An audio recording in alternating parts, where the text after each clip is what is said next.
Hello, it's Stephen Bedard, and I was pretty shocked this past week to come across someone on Twitter grieving that her family had received the mark of the beast. And by that, she was referring to the COVID-19 vaccine. And she truly believed that her friends and family who had received that vaccine were now lost.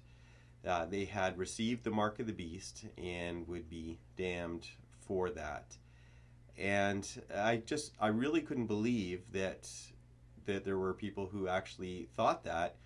And when I began talking about it on Twitter, I found that there was a number of people who thought if it wasn't the actual mark of the beast, it was at least leaning towards the mark of the beast, and something similar to that would be the mark of the beast. So the question is the COVID-19 vaccine the mark of the beast? Well, the answer is no.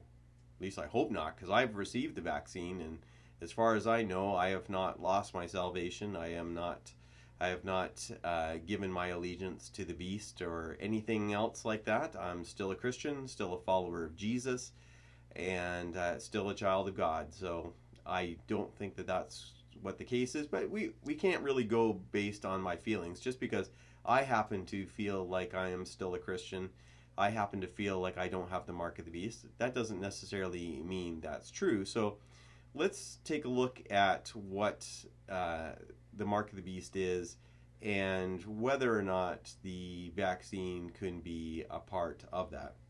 So the mark of the beast, the famous mark of the beast, is found in Revelation chapter 13, starting at verse 16.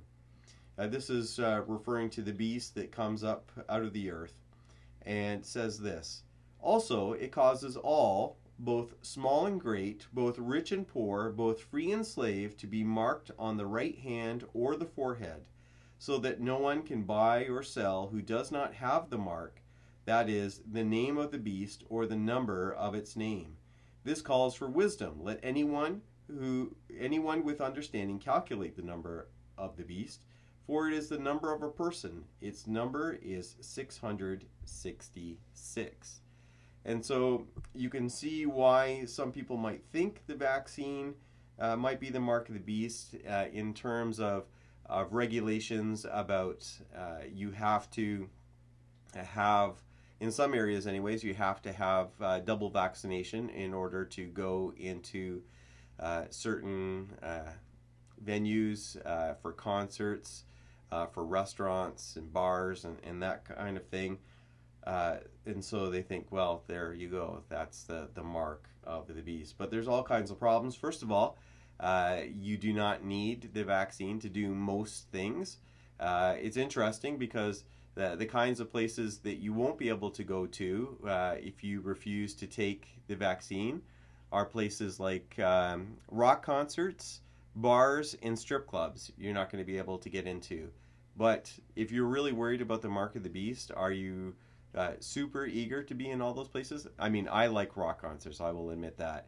I want to be able to go to concerts, and I've shown proof of vaccination for that. But really, if you want the basics, if you want to be able to eat, if you want to be able to do those things, everyone is already allowed to do that.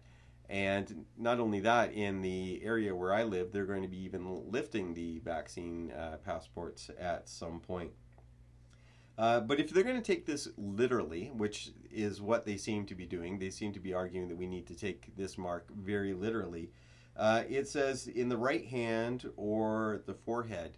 Who here has ever received a vaccination in the hand or the forehead? Like, I can't even imagine getting a needle in the forehead. So I don't think that this really has anything to do with vaccines. What it is talking about, this is what I really want to make clear.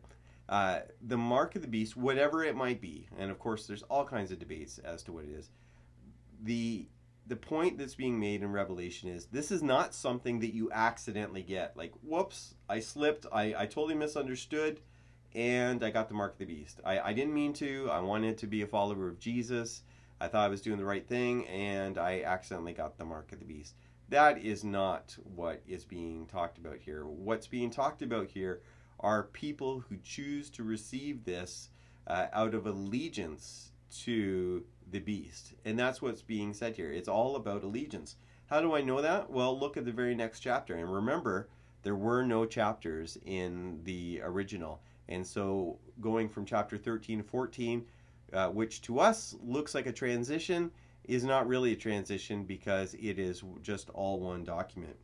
But in chapter 14 it says, "Then I looked, and there was a Lamb standing on Mount Zion, and with him were 144,000 who had his name and his father's name written on their foreheads."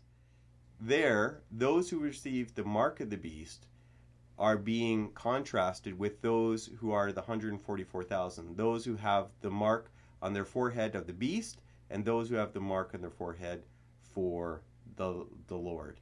That is what is being contrasted here. It is all about allegiance. It's not about accidentally getting something. Now, I understand that people are trying to make sense of what is going on. For some people, they feel like the government is overstepping, and I really don't want to get into that debate right here. If you don't want to get the vaccine, then don't get the vaccine and deal with whatever repercussions there might be for that. But don't go around and try to claim that this is the mark of the beast. Over the years, I've seen so many people come up with ideas of what the mark of the beast was. I remember when debit cards came out and people were convinced that you getting a debit card, that was the mark of the beast because you needed a debit card to buy. And yet, right now, you can pay in cash if you want. It is still possible. And also, most Christians, most pastors still have a debit card. I remember when the UPC, here on the back of my Bible, the barcodes, there were people who were convinced, absolutely convinced, that that was the mark of the beast. It's probably not the mark of the beast. I don't know that the mark of the beast would be on Bibles or anything else like that. So